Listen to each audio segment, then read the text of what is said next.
So how I got started with that is I hit up the training school on email, and after 2 weeks of no answering, I was like, I want to be a pro wrestler. That's one thing I'll tell all pro wrestlers. If you really want to do it, man, you have to be dedicated to the craft. You can't just expect people to hold your hand and help you. So I was like, well, they're not going to respond to my emails. Well, I'll find a phone number.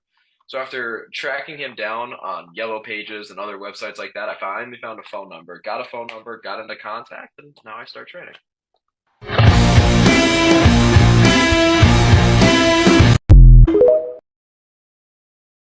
Even now going to like the physical aspect, yeah, you're gonna get your ass kicked. I mean, there's no other way to put it. Um, I remember my first class, I really struggled for some reason with a hip toss, just taking the hip toss. So how did I learn? I took 15 straight hip tosses. And after you're taking all these flip bumps, you're like, oh my God, I just have to get this right because I don't think my body can do another flip bump and just land it. It hurts. There's no other way to put it. And so the physical aspect, like it's draining and it hurts. You're sore every single time. There's no other way around it. I mean, you are slamming your body as quickly as you can into hardwood with small, small padding.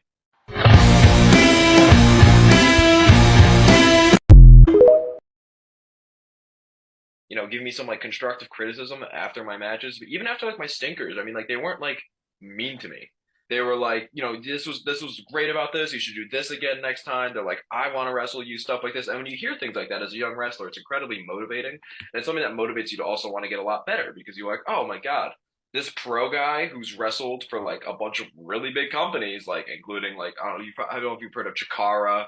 He did a couple job matches for Ring of Honor. Like, this guy and he wants to wrestle me. Like, I need to just set my shit up. Like,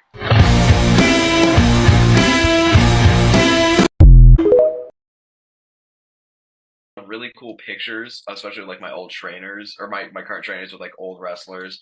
And I remember my trainer asked me, he was like, well, who was some of your mom's favorites? Because my mom has loved wrestling. She's been to WrestleMania. She's done wrestling and watched wrestling since the 80s. I was like, oh, well, she loved Randy Savage. And he's like, oh, yeah, yeah. And he pulls a picture of him wrestling Randy Savage. And I was like, wow, wow. Like the Mid Hudson Civic Center is one of the in Hartford, Connecticut is like one of those spots where like they hosted so many WWF wrestling events that people didn't even realize was just hosted in Hartford, Connecticut. So to have all that history so close by, I think it's really cool. I mean, a lot of my inspirations do come from big Southern Texas men hitting each other really hard. So, Bruiser Brody, Stan Hansen, names like that, Terry Funk, I adore. But like I still can get with some of the roots of that Northeast wrestling of some of like the more smaller guys doing more agile work.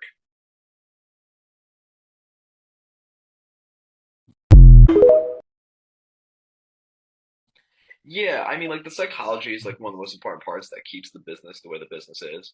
They've helped me learn how to carry myself in and out of the ring. They've helped me realize how everything I do that could be seen by camera can affect my character and can affect what kind of story I'm telling.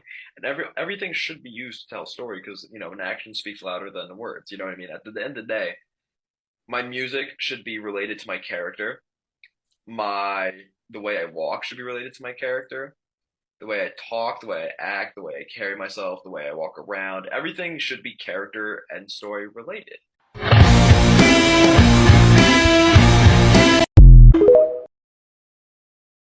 We have a show January, oh, wow, not January. Let me try again. June 17th, the Backyard Bash. It's going to be a celebration of like what backyard wrestling is, what underground wrestling is.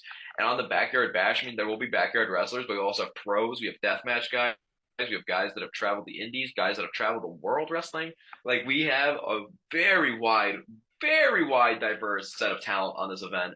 And the Backyard Bash is going to be like a big celebration of why we love backyard wrestling, why we just not only love backyard wrestling, why we love wrestling as a whole. Backyard wrestling is the ultimate form of fandom, as a guy named Copper Dragon would say. Shout out to Copper Dragon. He talks about how if you're such a fan of something and you want to do it by any means necessary, well, what do you do in your backyard wrestling? Because that's the only thing you can do. If you can't find a pro school, you can't do this and that. You know what I mean? You're just finding a way to enjoy it and do it. And so a lot of, pro guys are very anti backyard wrestling, but even GCW has a very good take on it. GCW, major promotion now. They just ran the Hammerstein Ballroom and sold it out. I mean, huge venues. And, John Moxley, former world champion, blah, blah, blah. I could go on and on about how awesome and cool GCW is. But I mean, even they have their own backyard wrestling show that they host with their pros and some backyard guys. You know what I mean? It's all mixed. And it's just about celebrating wrestling. So that's what this event's all going to be all about, celebrating wrestling. A lot of really weird, different, funky matches. And we're just going to try to bring something that's something for everyone. We got two giants facing off. We got two very, very great deathmatch guys going to go kill each other. We got two high flyers. I mean, like, there's just gonna be so much different styles on this event. I'm beyond excited. And Donnie Max, current TF Crew YouTube champion, will be defending his TF Crew YouTube title.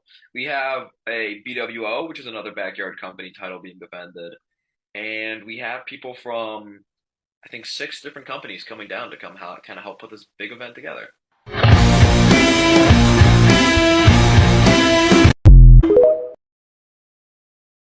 In a promotion stance, I want to be, a company that uplifts talent. I mean, I'm a young talent myself, so I always want to see what I can do for myself, obviously. But I want this to be a place where backyarders, pros, anybody who doesn't feel like they're getting an adequate opportunity and puts in the work, I feel like this should be their opportunity right here. They would get adequate shine. They would get to see and they would get a chance to tell their story and see how that gets reacted to a larger audience. Obviously, the goal is to acquire a larger audience, but those are like obvious goals. Everybody wants to have 1 million YouTube subscribers. Everyone wants to get 1 million views every video, but we want to make sure we go out here, we tell great stories that are entertaining, fun, engaging, stuff like that, and have like a big, wide variety of story. We don't want to just kind of like lock ourselves to only one type.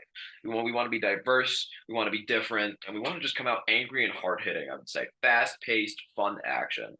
Um, something that got announced recently is there will be tapings. So after the TF Crew live event, there will be 12 episodes of what's called TF Crew Unhinged getting released. And after during those 12 episodes, you're going to really get to see those guys that maybe just had one match, or maybe they were just in a match of like a multi-man match on the Bash, getting to see them like really get to flesh out a character, getting to flesh out and get to go interact. There are different stories, interact with other members of the roster, all that kind of stuff. So I think this is a really great opportunity for a lot of the pros, backyard guys, underground guys to really talk.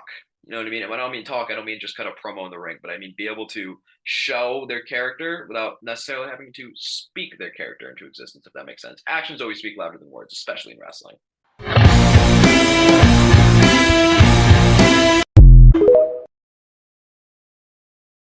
Passion, passion, passion. Pursue your passion. If you want to be a wrestler, go be a wrestler.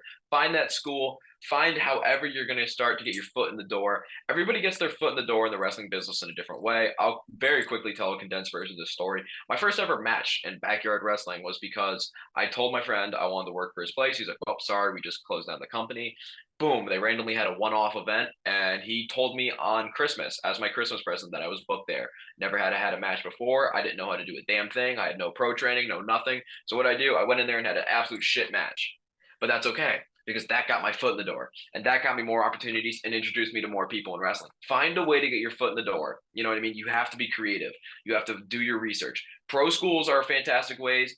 Backyard is, the untraditional way, but worked for me. I'm pro training, and now I do some cool stuff in backyards too. So you find your way to get your foot in the door. And for promoters, it's the same thing. Have great production, have great passion, and be creative.